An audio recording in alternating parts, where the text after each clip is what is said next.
20 taong gulang ako noon nang magsimula ang kakaibang nangyari sa buhay ko. Hindi ako ang tipong palaisip o mahilig sa mga kwento ng kababalaghan. Pero lahat ng paniniwalang kinagisnan ko ay unti-unting nagbago dahil sa isang nilalang. Isang engkantong hindi ko inaasahang papasok sa tahimik kong mundo. Magandang araw, Miss Aya.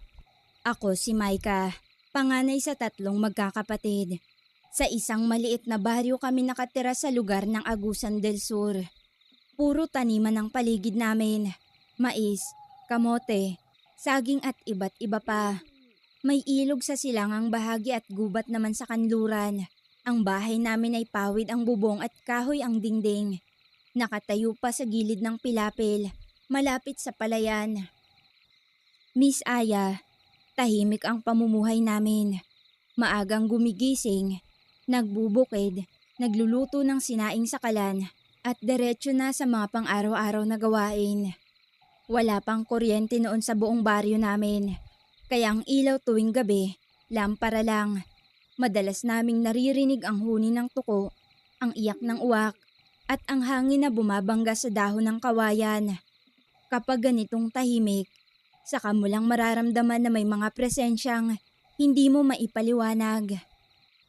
Bata pa lang ako parati nang sinasabi sa akin ng aking lola na huwag akong magpapalakad-lakad sa labas tuwing sasapit ang dapit hapon. Ayon sa kanya, may mga nilalang daw sa paligid na hindi dapat gambalain ng ganong oras. Pero tulad ng karamihan, hindi ko yun masyadong pinapansin. Hanggang sa isang hapon, tirik pa at mainit ang araw sa kalangitan. Basang-basa ang likod ko sa pawis mula sa pag-aani. May nadaanan akong lalaki sa may gilid ng gulod. Unang tingin ko pa lang, sigurado akong hindi siya taga-baryo. Kasi kabisado ko ang lahat ng muka sa aming baryo. Ganun naman kasi talaga parati sa mga liblib. Halos lahat ng nakatira magkakakilala. Tahimik siyang nakaupo sa putol na troso na parang matagal nang naghihintay. Maayos ang bihis niya, pero kakaiba. Para bang hindi siya galing sa palengke o sa ukay. Malinis ang damit niyang kulay lupa at kahit ang sapatos niya, hindi ko mawari kung anong uri. Ang buhok niya'y makapal, maitim at mahaba, pero ang kutis niya'y mapusyaw, hindi maputla, kundi parang pinino ng buwan. Tumayo siya pagkakita sa akin, tuwid ang tindig, pero magaan ang kilos. Maika, tawag niya sa pangalan ko. Napatigil ako. Hawak-hawak ko pa ang basket ng kamote. Paano mo ako nakilala? Nagtatakang tanong ko at napapalinga-linga pa. Matagal na kitang kilala. Ako ang gabay mo. Akala ko binibiro niya lang ako, pero seryoso ang tingin niya. Hindi siya mukhang lasing. Hindi rin pamilyar. Pasensya na, hindi kita kilala. Sagot ko, sabay lakad palayo.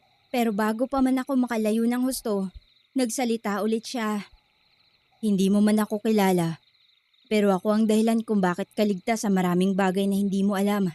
Ako ang nagtaboy sa asong itim na halos kumagat sa'yo noong 8 taong gulang ka pa lang. Ako rin ang nagparamdam sa nanay mong gisingin ka nung munti ka nang atakihin sa init noong Abril. Maika, ako ang gabay mo noon pa.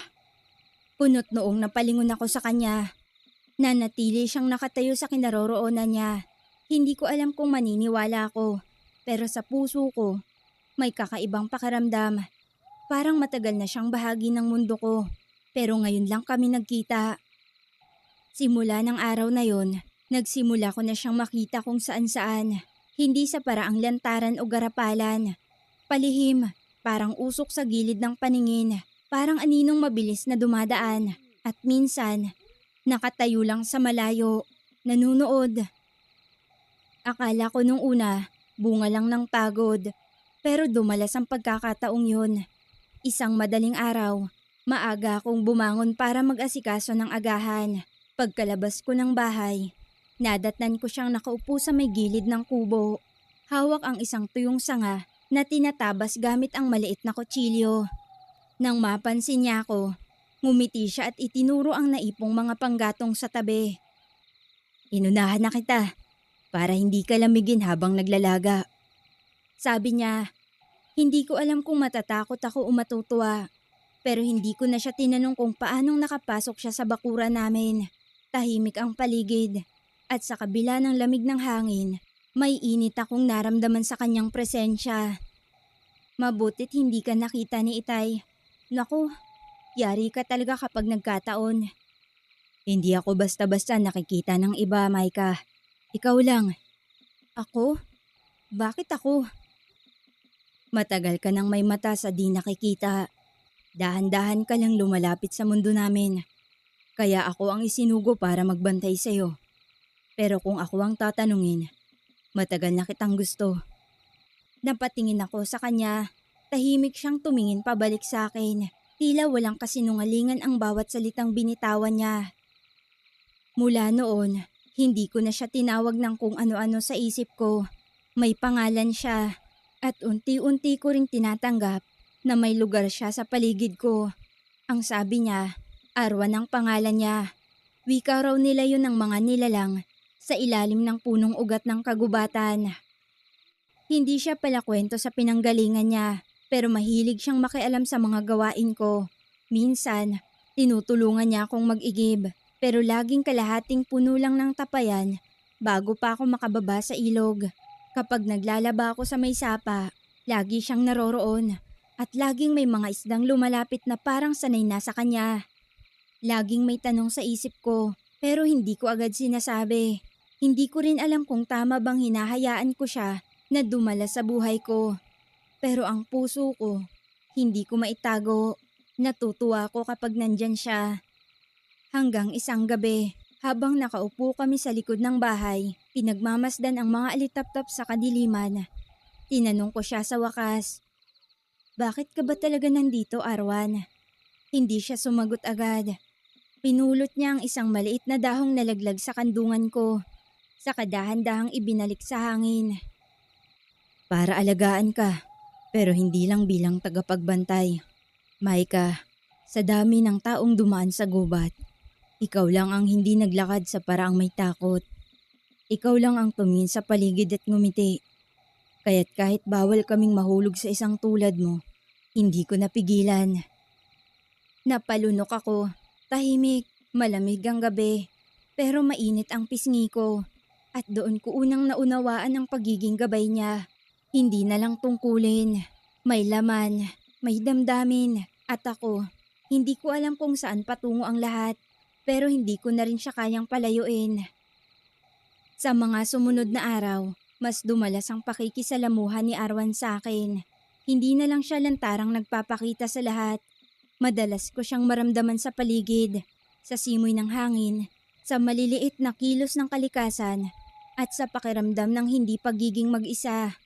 Pero hindi ko alam na may mga mata palang nakamasid.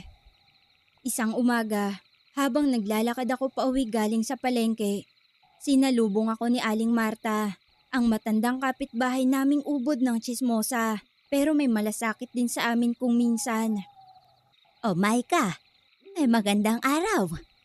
Bati niya habang nanlilisik ang mga mata. Magandang araw po, Aling Marta." "May bago ka bang nobyo, ha? Kaninang madaling araw, may nakita raw silang lalaking nakatayo sa likod ng bahay niyo. Maputi raw at mahaba ang itim na buhok. Wika nga nila hindi pangkaraniwan ng anyo." Napahinto ako. "Ho? Wala naman po. Baka napadaan lang. Baka ano lang yun, usok." "Usok? Ay, hindi, iha. Huwag mong gawing tanga ang matatanda rito. Kilala namin ang itsura ng usok. Ang nakita, nakatitig daw sa loob ng bahay niyo. Matagal. Parang taimtim." Umiiling niyang sabi at naniningkit pa ang mga mata. Hindi ako nakasagot agad. Bumigat ang dibdib ko. Binalot ako ng kaba. Hindi para sa sarili ko, kundi para kay Arwan. Hindi ko kasi alam kung ano ang mangyayari kung patuloy pa siyang mapapansin ng iba. Pagka-uwi ko sa bahay, nadatnan ko si Pilo, ang nakababata kong kapatid, nakaupo sa silong, nag-aalaga ng sisiw. "Ate, kagabi, nakita kita. kausap mo yung lalaking maputi. Hindi mo man lang ako pinakilala. Ha? Anong oras mo ko nakita? Siguro mga lampas hating gabi. O hawa ko. Tapos pagbaba ko, naroon ka sa may puno ng mangga. Nakangiti ka pa nga eh.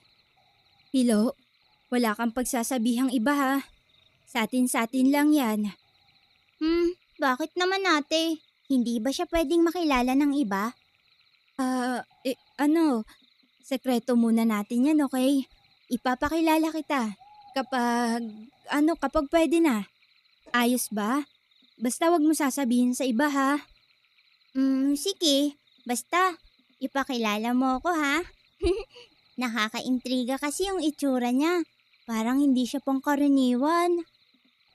Wala na akong nasabi. Pati si Pilomena, nakakita na rin sa kanya. Kinagabihan, hindi ko na napigilan si Arwa nang muli siyang dumating. Kasalukuyan akong nagsasali ng tubig sa tapayan nang lumitaw siya sa tabi ng hagdan. May dalang mahabang dahon na tiniklop at ginawang lalagyan ng mga pinitas na ubas-ubasan. Para sa'yo. Masarap to, mainit sa katawan. Pero matamis. Hindi basta tumutubo kung saan-saan. Kaya naisip kitang dalhan. Aniya sabay abot. Hindi ko agad kinuha. Tinitigan ko lang yun saglit. Arwan, may mga nakakakita na sa'yo. Alam ko, hindi ko na rin kasi kayang itago ang sarili ko kapag malapit ka. Hindi ba't delikado yun? Delikado nga. Pero mas delikado kung hindi ko maramdaman ang tabi mo. Maika, ayoko nang itago. Kung gusto mong itakwil ako, gagawin ko. Pero kung kaya mong paniwalaan, kung kaya mong tanggapin, narito lang ako hindi para bantayan ka lang. Tumingin ako sa kanya. Sa mga mata niyang tila may kubling lungkot pero matatag. At sa gabing yun, sa pagitan ng liwanag ng lampara at anino ng mangga, may hindi na kailangang sabihin. Tahimik kaming naupo sa silong. Siya at ako, walang salita pero magkadikit ang balikat. Lingid sa kaalaman ko ng gabing yun, sa kabilang bakuran ay may mga matang nakasilip sa siwang ng bintana, si Aling Marta. Pero magmula din ng gabing yun, napagpasyahan ni Aura na tumungtong sa katawan ng tao. Oo, Miss Aya, nagkatawang tao si Auran para lang mawala ang mga balibalita at usap-usapan tungkol sa akin na may kinikitang lalaking hindi nila maunawaan. Simula nga nang tumungtong si Auran sa pagiging tao, tila ba naging mas mabilis ang takbo ng araw. Sa umaga, lagi siyang nakikita sa palengke. Tumutulong kay Mang Tomas na maghatid ng mga panindang nyog o kaya'y kay Aling Rosing na laging pinahihirapan ng kanyang rayuma. Sa hapon naman, maglalakad siya sa gilid ng palayan. Minsan may dalang baging. Minsan may hawak na prutas na hindi ko pa nakikita kahit kailan. Sa mata ng mga taga-baryo, siya'y isang tahimik at matulunging bagong dating. Wala siyang pamilyang binanggit, ni lugar na pinanggalingan. Wala. Pero dahil sa kanyang magaan na pakikitungo, madali siyang tinanggap ng mga tao. Pero ako ang nakakakita ng kakaibang anyo sa kanya. Minsan, nahuli ko siyang nakatayo sa ilalim ng puno ng duhat, nakatingin sa mga ibong lumilipad sa langit. Hindi siya gumagalaw, parang kahoy. Ngunit sa mata ko, nakita kong may liwanag sa likod ng kanyang batok. Manipis, halos di makita, parang usok ng kandila sa gabi. Nang tawagin ko siya, napalingon siya agad at ngumiti. Kanina ka pa? Hindi, sapat lang. Anong tinitignan mo dyan? Yung kalangitan.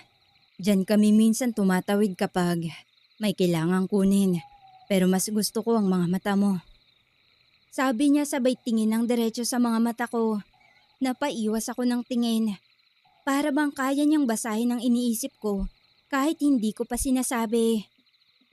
Tuwing gabi, dumadalaw pa rin siya sa amin. Hindi man siya pinapansin ng husto ni inay, ramdam kong alam niyang kakaiba ang lalaking yun.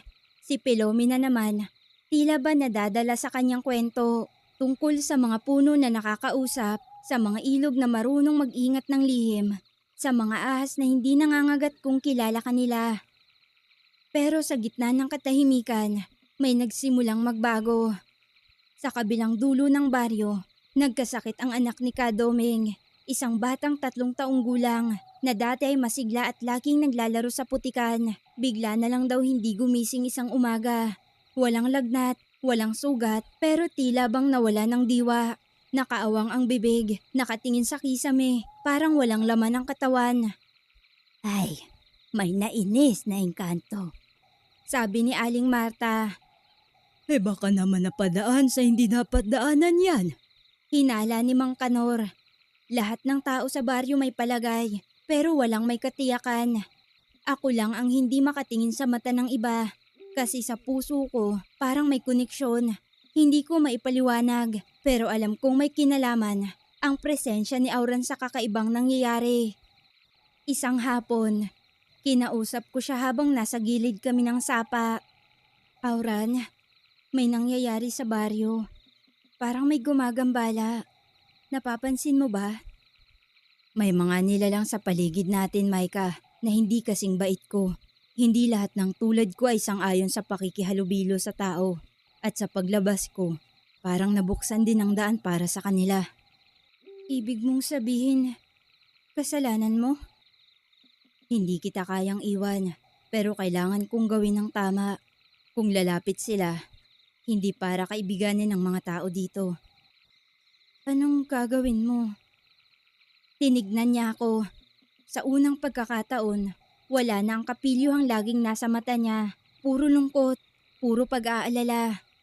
Babantayan kita hanggang sa huli. Nakaramdam ako ng kakaibang kaba nang sabihin niya yon. Humigpit din ang hawak niya sa kamay ko. Parang ayaw niya na akong pakawalan. Pero parang alam niya rin na may hangganan.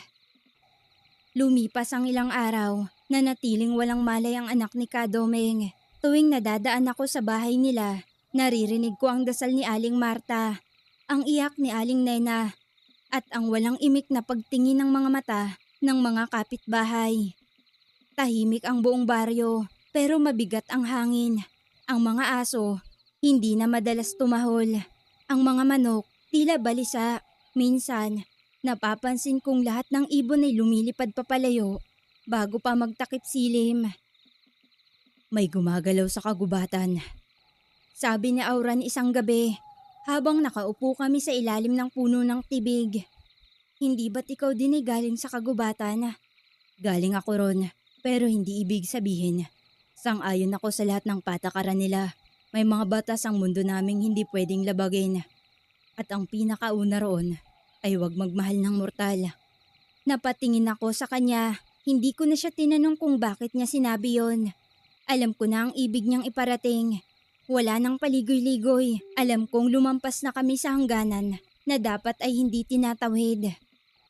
Ngunit paano ko siya matatalikuran kung sa bawat araw na lumilipas, mas lalo kong hinahanap ang presensya niya. Kinabukasan, dumaan si Kalosing, ang matandang albularya sa baryo. Hindi siya karaniwang bumababa mula sa kanyang kubo na nasa itaas ng burol maliban na lang kung may mabigat na dahilan. Maika, tawag niya habang ako'y nagsasalok ng tubig sa balon. Halika nga rito at may nais akong sabihin. Sumama ako sa kanya hanggang sa lilim ng santol. Naupo siya sa isang kahoy na bangko habang ako tahimik lang sa tabi niya. Matagal na kitang tinitignan. Hindi naman sa masamang paraan, kundi bilang isang taong nakaramdam ng kakaiba sa paligid mo. Panimula niya, nanahimik lang ako. Tumingin siya ng diretso sa mga mata ko. Simula pagkabata, iha, may gabay ka. Alam ko, hindi ko sasabihing masama siya. Pero hindi rin siya kabilang sa mundong ito. At kung ano man ang ugnayan ninyong dalawa, nakakaabala ito sa balanse. Gusto kong tumanggi. Gusto kong sabihin na wala akong alam. Pero hindi ko magawa. Ano pong gagawin ko, Kalosing? Hindi ko na po alam kung saan to patungo. Tulungan mo ko. Pakiusap ko sa matanda. Hinawakan niya ang kamay ko. Malamig ang palad niya. Parang lupa sa ilalim ng anino. Bibigyan kita ng pananggalang, hindi para tuluyang ihiwalay siya sa'yo, kundi para maprotektahan ka sa mga ibang nilalang na maaaring gumamit sa kahinaan ninyong dalawa. Bago ako umalis, binigyan niya ako ng isang itim na sinulid na may nakabuhol na maliit na buto ng balete. Huwag mo itong aalisin sa gabi at huwag mong ipapakita sa kanya. Paalala ni Kalusing. Pagka-uwi ko, hindi pa ako nakakalapit sa bakuran namin. Naroon na si Auran, nakatayo sa tabi ng puno ng mangga. Tahimik, parang may hinihintay. San ka galing? Sa balon. Medyo natagalan ako. Dumaan kasi si Kalusing. Napatitig siya sa akin. Kita ko ang lungkot sa mga mata niya. Alam kong lalapitan ka niya at hindi ako galit. Pero sana, huwag mong hayaang palitan ng takot ang tiwala mo sa akin. Gusto ko siyang yakapin. Gusto kong ipaliwanag na hindi siya ang kinakatakutan ko, kundi ang mundo na unti-unti nang bumabago sa paligid ko. Pero hindi ko na nasabi, sapagkat sa likod ng kanyang balikat, sa lilim ng puno ng kawayan, may nakita akong paris ng mga mata. Pula, matulis, at saglit lang yun. Pero malinaw kong naramdaman, hindi lang si Auran ang nakamasid sa akin. Pagsapit ng gabi ng kabilugan ng buwan, tahimik ang buong baryo. Ngunit sa dibdib ko, tila may kulog na hindi lumalabas. Buong araw akong balisa at sa bawat pagdampi ng hangin sa bato ko, para bang may aninong humahaplos. Si Auran, hindi nagpakita ng araw na yon. Ni anino, ni alingaw-ngaw ng tinig. Wala, at alam kong may dahilan. Nang sumapit ang hating gabi, narinig ko ang impit na iyak ni inay sa kabilang silid. Si Pilomena, hindi makatulog. Ang mga manok, nagtitilian kahit madilim. At sa labas ng aming bahay, tila may mga yapak sa damuhan. Mabilis, mabibigat at hindi pangkaraniwan. Lumabas ako, suot ko pa rin ang itim na sinulid na ibinigay ni Kalusing. Nanginginig ang palad ko habang hawak ang maliit na lampara. At sa gitna ng liwanag ng buwan, naroon siya, si Auran, nakaupo sa ilalim ng puno ng tibig, duguan ang balikat at nakayuko ang ulo. Auran! Halos pasigaw kong tawag. Napalingon siya. Kita kong maputla na ang mukha niya, ngunit buo ang anyo. Agaran akong lumapit at hinawakan ng braso niya. Mainit pa rin siya, buhay, pero may ibang bagay sa mata niya. Hindi takot, kundi parang nagpapaalam na. Maika, pinuntahan na nila ako. Mahinang sabi niya. Ha? Sino? Sinong sila? At bakit? Ang mga tagapagbantay, mga nilalang na sumusunod sa batas ng kagubatan. Alam nilang lumampas ako sa hangganan. At ngayon, kailangan ko nang bumalik. Hindi. Hindi, Auran. Hindi ko ito matatanggap. Napapailing at nanginginig ang boses kong wika. Sunod-sunod na tumulo ang mga luha ko sa mata. Maika, minsan lang sa habang buhay ng tulad ko, ang magmahal. At kahit alam kong hindi yun pinapayagan, pinili pa rin kita. Araw-araw, hanggang ngayon, at hanggang sa susunod na buhay. Mahigpit ko siyang niyakap. Gusto ko siyang pigilan mawala. Pero naramdaman kong unti-unti nang bumibigat ang hangin sa paligid. Lumalamig. Ang mga dahon sa puno tila tumigil sa paggalaw. At mula sa kakahuyan, may mga aninong lumitaw. Walang muka, pawang hangin at ulap ang katawan. Hindi sila lumapit. Pero alam kong dumating sila upang kunin si Arwan. Marahang kumala sa pagkakayakap ko si Arwan. Kahit may luha sa mga mata ay pinilit niyang umiti. Hindi ako nagsisisi. Ikaw ang naging liwanag ko sa isang mundong puro dilim. Salamat, Maika. Hinawakan niya ang kamay ko. Mainit, matatag, at unti-unting naglaho ang katawan niya sa hangin. Parang alikabok na kinuha ng buwan. Wala akong naisigaw. Wala akong naisabing huli. Ang natira lang sa palad ko ay ang maliit na buto ng balete at ang pangalang hindi ko kailanman malilimutan. Matapos ang gabing yun, Hindi ko na muli pang nakita si Arwan. Paglipas ng mga taon, nagpatuloy ang buhay sa baryo namin. Nag-asawa si Pilomena. Pumanaw si inay. Ako, nanatili sa parehong bahay. Sa gilid ng pilapil. Mas pinili ko maging matandang dalaga. Hindi dahil sa walang nagkakagusto sa akin o walang nagtatangkang pumasok sa buhay ko. Kundi dahil mas pinili kong hintayin at umasang dadating pa muli si Auran kahit isang beses lang. O kahit alam kong imposibleng mangyari yon. Hindi na talaga muling nagpakita si Arwan.